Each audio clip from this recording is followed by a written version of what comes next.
Ikalabing-anim na araw. Bakit itinuturing na ang isang pananaw ay kaloob? Sagot, hango sa aral ng Batanggenyo.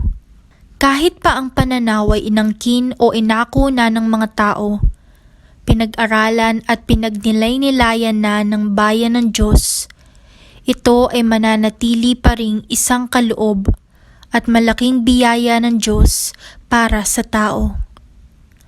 Hamon sa pamilyang Batanggenyo. Mag-alay ng pamisa ng pasasalamat para sa mga biyayang kanyang ipinagkaloob. Salita ng Diyos ayon sa unang sulat ng Kronika, 29 na kabanata sa 12 talata. Sa inyo nagmumula ang kayamanan at ang karangalan, at kayo ang naghahari sa lahat.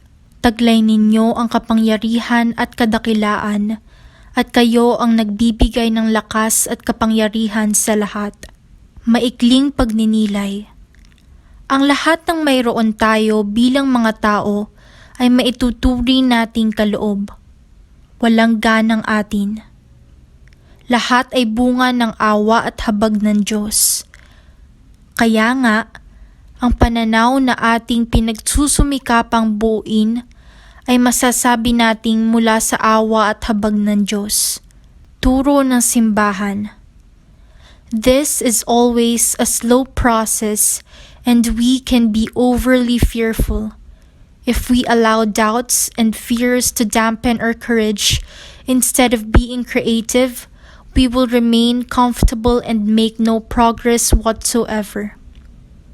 In this case, we will not take an active part in historical processes, but become mere onlookers as the church gradually stagnates. Panalangin. Maawain at mahabagin Diyos, salamat sa lahat ng iyong kaloob.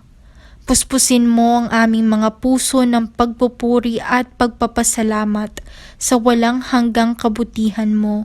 Amen.